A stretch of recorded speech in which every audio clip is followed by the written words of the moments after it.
Assalamualaikum warahmatullahi wabarakatuh. Pak Presiden Nugroho F. Yudo, Didik Supriyanto, Haris Jauhari. Kita ngomongin apa ya hari ini? Ini Tambah lagi. tambah lagi nih. Apa? Ya kan dari kamu. Kita udah berkali-kali ngomongin tentara, tapi ini tambah lagi. Nggak bisa terhindar. Jaksa dikawal tentara. Kantor kejaksaan dikawal oleh militer. Jadi ini saya kira perkembangan terakhir, bukan perkembangan baru dan mungkin nanti akan ada lagi. Sebetulnya sudah lama itu ada kesepakatan atau MOU lah ya antara kejaksaan dengan TNI. Dengan TNI. Ini sudah lama itu. Dan dulu kan pernah dipicu itu peristiwa jam Intel dimonitor oleh polisi lah gitu. Yeah. Nah, itu mencuat lagi isu itu sehingga tiba-tiba kantor kejaksaan khususnya jam Intel dikawal sama tentara. Ya, ada peristiwa yang waktu itu menghebohkan sekali ya, kan. Betul. Oke, waktu itu kita semua paham ya, karena kan ini kompetisi antara polisi dan tentara. Siapa yang berani polisi? Kalau nggak tentara. Siapa yang punya pistol, punya senjata kalau nggak tentara ya bisa kita pahami. Makanya waktu itu orang bisa mengerti. Ya, karena merasa kejaksaan diteror oleh polisian. Polisi, ya, dalam tanda kutip ya, bukan lembaga tapi orang. Ya, karena waktu itu memang sedang mengusut kasus yang melibatkan Sambo ya? Ya. Enggak, setelah itu.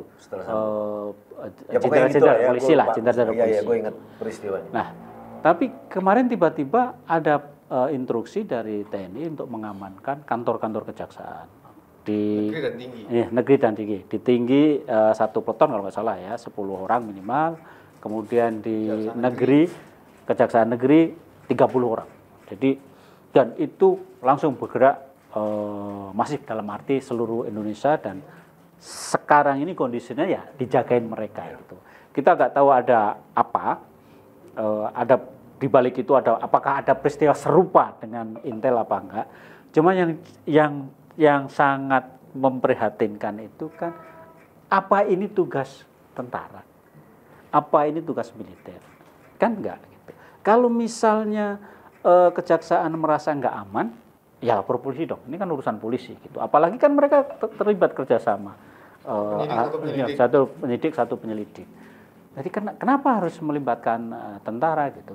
Kalau hal ini sih saya nggak melihat ada kasus-kasus di balik itu. Saya lebih melihat ini kayaknya militerisasi ini jalan terus.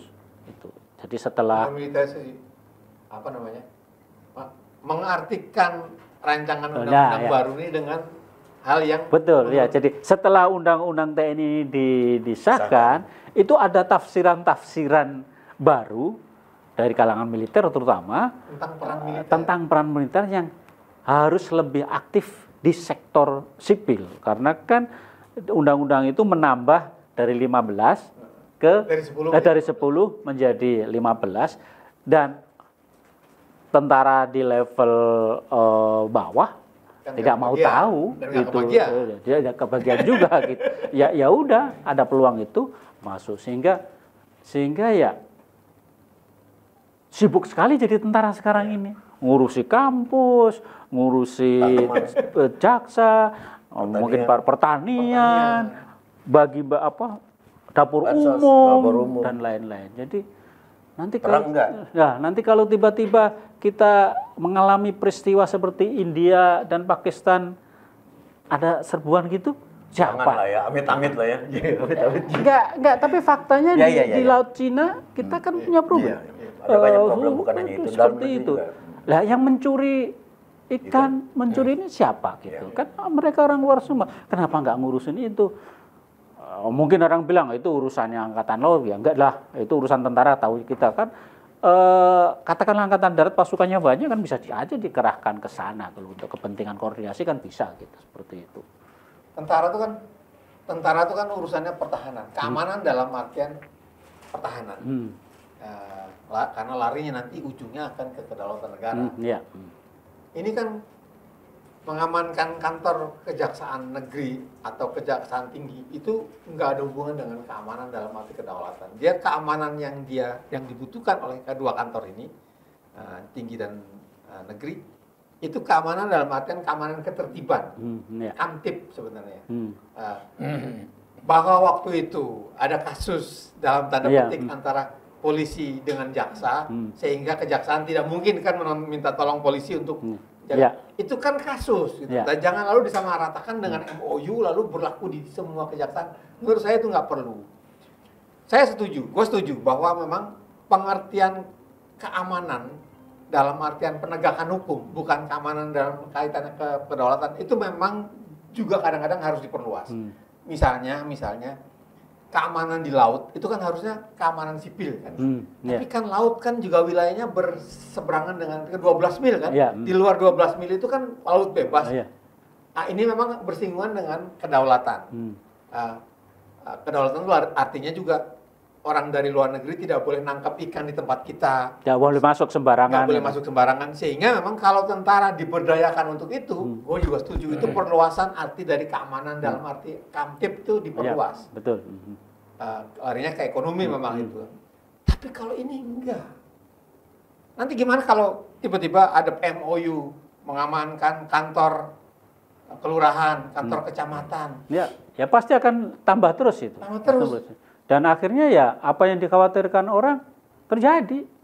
Ya ini kan dua fungsi yang bertahap gitu kan, gitu. Sehingga akhirnya menjadi negara militer.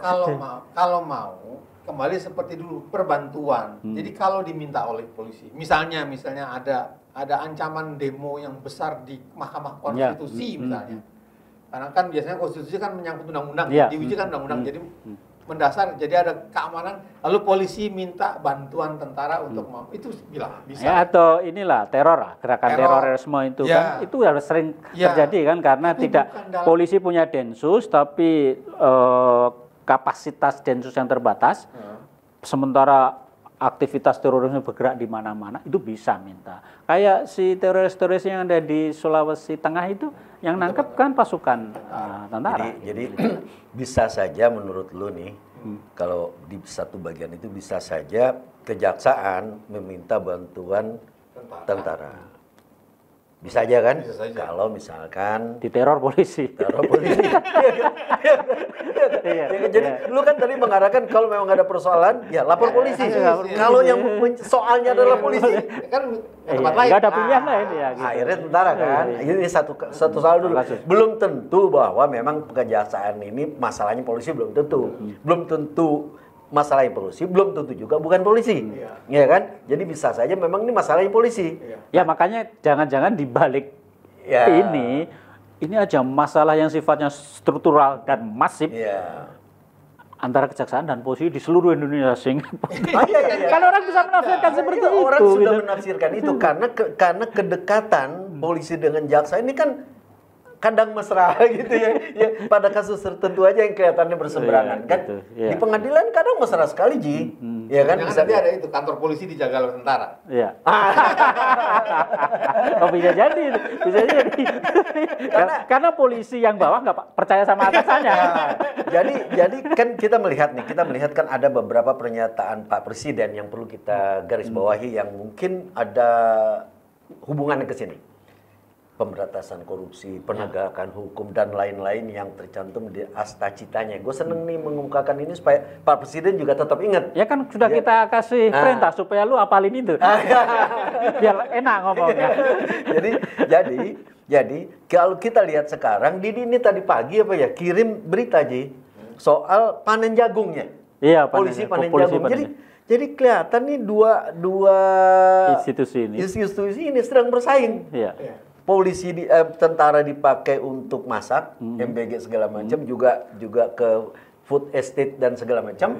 Tiba-tiba polisi memerintahkan panen, ya kan, panen jagung. Lu lihat nggak ini nih persoalan ini? Jadi kita tidak bisa langsung serta-merta menganggap sedang terjadi militerisasi sehingga Indonesia menjadi negara militer. Ya, kalau sekarang ini negara polisi kata orang, ke negara militer. Sebetulnya kan masalahnya duanya kan begitu. Nah, kalau kita lihat persaingan, gue juga kaget dia tuh. Gue baca, kenapa ini polisi tiba-tiba panen jagung? Dan kalau baca isinya, itu memang kerjasama itu bukan hanya ketika panen, juga ketika penyaluran bibit, pupuk. Ini polisi kenapa jadi petani? Yang tentara garap bikin jagung, sekarang polisi bikin jagung. Maksud gua ini dua lembaga ini ada apa sih? Nah, jadi lu jangan buru-buru mengatakan ini apa militerisasi. Saya belain Pak Presiden. Tetap menurut gua. Jangan mau kalah. Terus menurut gua gini. Dan apa namanya? Kapuspen. Ya gue belain Presiden dalam kasus ini aja. Kapuspennya menyatakan bahwa untuk membenarkan bahwa ini udah ada MOU, ya kan? Nah, kita akan mempersoalkan MOU-nya yang nggak benar. Gitu ngapain?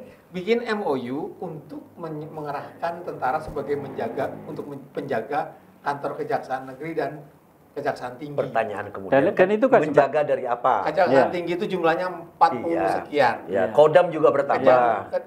Iyalah, pokoknya udahlah. Ya itu kan sama waktu ada tentara yang masuk di diskusinya atau seminarnya mahasiswa Universitas Udayana, ditanya-tanya, akhirnya Kapuspen Kodam ya menjelaskan sudah ada MOU antara Udayana dan selesai gitu loh. Isi MOU itu apa sih? Ya artinya ada sesuatu yang sedang bergerak, yang mungkin tidak seperti yang terlihat di permukaan. Gua takutnya adalah kejaksaan tinggi ada 40, kejaksaan negeri satu kejaksaan itu bisa sampai 4 sampai 5. Habis itu tentara kita kurang pasukan. Ya iyalah. Dia nggak bilang pun sekarang nambah terus nih, nambah terus. Itu masalahnya. Makanya kalau kemudian ya mungkin orang boleh bilang nggak akan terjadi, tapi faktanya kita sering bersenggolan kan dengan tentara Cina kan yang di Laut Cina Selatan itu kan beberapa kali adegannya muncul itu. Faktanya kita punya musuh gitu loh. Demikian juga dengan kalau kita lihat siapa yang mengambil harta laut kita kan semua orang luar dan itu pembiaran. Kenapa nggak ngurusin itu gitu loh? Gitu. Kita tuh sebelum ini nggak tahu tahun ini nih ya kalau ada evaluasi. Tapi sampai sekarang itu tentara kita tuh sangat dikagumi. Kita masuk dalam 15 besar tentara terbaik di dunia. Ya, ada kemampuan personal ya. Kemampuan personal. Kalau persenjataannya banyak ya. Ada penembak terbaik juga kan. Iya, justru menurut gua mengagumkan dengan peralatan yang terbatas kita masih bisa masuk dalam 5 besar dunia. Menurut gua itu luar biasa. Kenapa itu nggak dikuatkan aja gitu? Kenapa harus jaga kantor-kantor sipil? Itu ada polisi, Ji. Balik lagi ke urusan polisi. Balik lagi kan ke urusan polisi nih. Kalau dilihat kan begitu kan. Jadi lu memerlukan preman kayak lu pernah cerita, lu memerlukan preman di kiri rumah lu untuk melawan preman di kanan. Lu kan nggak bisa meminta ustadz yang melawan preman kan. Preman harus dengan preman. Jadi senjata seperti yang lu bilang, orang bersenjata harus lu lawannya orang bersenjata kan begitu. Ya karena lu menganggap dua-duanya preman, kan bukan preman polisi sama tentara. Oh iya. Ini diperintil. Kasus lagi. Jadi kita mungkin tidak bisa langsung mengatakan bahwa ini terjadi militerisasi. Karena ada yang tidak kita ketahui dengan persis mengapa itu terjadi. Tapi apapun, ini terjadinya kan setelah undang-undang disahkan. Sehingga menurut gua wajar kalau kita jangan-jangan undang-undang ini ditafsirkan menjadi lebih luas daripada yang tertulis di undang-undang. Kalau begitu, yang kita minta dari Pak Presiden adalah jaminan agar efek negatif yang kita khawatirkan tidak terjadi. Kan itu kan. Dan jaminan itu tidak sekedar kata-kata Pak Presiden. Harus nyata di lapangan. Kan gitu. Karena waktu Presiden ketemu pemret-pemret itu, salah satunya kan memberi jaminan bahwa itu tidak akan terjadi. Nah, bagaimana itu terlihat di lapangan kan begitu kan? Yang kita rasakan kan jadi gini, tentara siap-siap karena rancangan undang-undang kepolisian yang sekarang sedang diproses itu akan lebih besar lagi memberikan kekuasaan pada tentara, pada polisi, sehingga harus diimbangi mulai sekarang. Kita tafsirkan saja undang-undang sekarang itu, gitu loh. Jadi yang rugi kita. Lo kalau lihat rancangan undang-undang kepolisian itu ngeri. Iya luar biasa katanya ya. Intelijen di tangan dia. Keamanan di tangan dia. Keamanan dalam arti luas di tangan dia. Jadi intelijen misalnya intelijennya tentara, intelijennya imigrasi itu harus lapor ke dia karena yang pegang intelijen dia. Itu ngeri Ji.